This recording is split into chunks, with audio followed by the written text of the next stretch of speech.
ఈరోజు బ్రెడ్తో కాకుండా ఉప్మా రవ్వతో శాండ్విచ్ ఎట్లా వేసుకోవాలో చూపిస్తాను. చాలా టేస్టీగా ఉంటాయి. మరి వీడియో మొత్తం చూసి మీరు కూడా డెఫినెట్గా ట్రై చేయండి. ఫస్ట్ అయితే ఒక బౌల్ తీసుకొని ఇందులో 1 కప్పు ఉప్మా రవ్వ, రెగ్యులర్గా మనం ఉప్మా వేసుకుంటాం కదా బాంబే రవ్వ, అది 1 కప్పు. ఇందులోకి ఒక 1/2 కప్పు దాకా పెరుగు. ఈ పెరుగు మీరు ఫ్రెష్ అయినా తీసుకోండి, లేకపోతే పులిసిన పెరుగు అయినా పర్వాలేదు. ఇందులో ఒక 1/2 కప్పు దాకా నీళ్లు వేసుకొని మంచిగా కలిపేసి ఒక 15 నిమిషాలు రెస్ట్ ఇచ్చేద్దాం. ఇలా రెస్ట్ ఇస్తే మనకి రవ్వ అనేది మంచిగా పీల్ చేసి నీళ్ళు మన పెరుగు పీల్ చేసి సాఫ్ట్గా అవుతుంది. ఇప్పుడు దీన్ని పక్కన పెట్టేసుకొని స్టఫింగ్ కోసము ఇట్లా కూరగాయలన్నీ కట్ చేసి పెట్టుకున్నాను. ఫస్ట్ అయితే సన్నగా కట్ చేసుకున్న ఆనియన్స్, ఒక 2 పచ్చిమిర్చీలు, కొంచెం కొత్తిమీర, ఒక చిన్న క్యాప్సికము, పొటాటో, అలాగే బీన్స్, క్యారెట్, ఇవన్నీ కొద్దిగా తీసుకొని ఇలా సన్నగా కట్ చేసుకోండి. వీలైనంత వరకు సన్నగా కట్ చేసుకోండి. అలాగే ఇదే కూరగాయలు కాకుండా మీకు నచ్చిన కూరగాయలు ఇంకేవైనా కూడా యాడ్ చేసుకోండి. ఇప్పుడు స్టవ్ మీద ప్యాన్ పెట్టుకొని ఒక 1/2 స్పూన్ దాకా బటర్ వేసుకొని ఫస్ట్ అయితే మనం ఆనియన్స్ని, పచ్చిమిర్చిని 1 నిమిషం పాటు అట్లా ఫ్రై చేసుకున్నాక కొద్దిగా టైం పట్టే కూరగాయలు ఫస్ట్ ఉడికించుకుందాము. అంటే క్యారెట్, బీన్స్, ఆలు వేసుకొని ఫస్ట్ కొద్దిగా పసుపు, అలాగే ఉప్పు వేసుకొని కొంచెం మిరియాల పొడి, ఒక 1/2 స్పూను చిల్లీ ఫ్లేక్స్, మిరియాల పొడి కూడా ఒక 1/2 స్పూన్ వేసుకోండి. ఇవన్నీ వేసుకొని మనకి ఆలుగడ్డ కొంచెం 50% ఉడికే వరకు ఉడికించుకుందాం. సో చూసారు కదా, ఉడికిపోయింది కొంచెం మనకి ఆలుగడ్డ.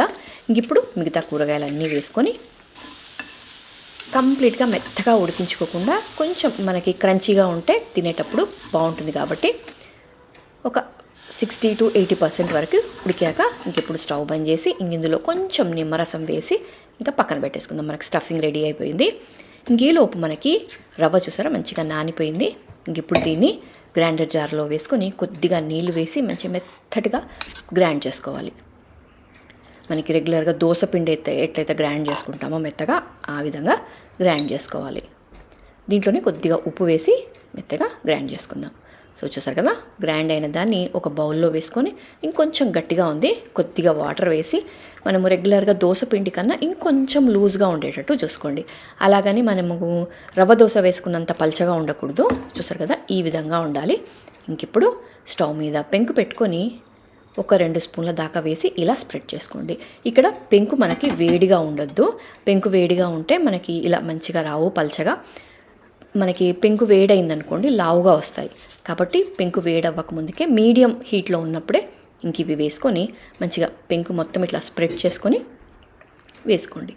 ఇలా కాలిన దాన్ని ఒక ప్లేట్లో పెట్టుకోండి. ప్లేట్లో కింద అడుగున కొద్దిగా ఆయిల్ రాసేసి అలాగే ఈ షీట్కి కూడా పైన ఆయిల్ రాసుకోండి.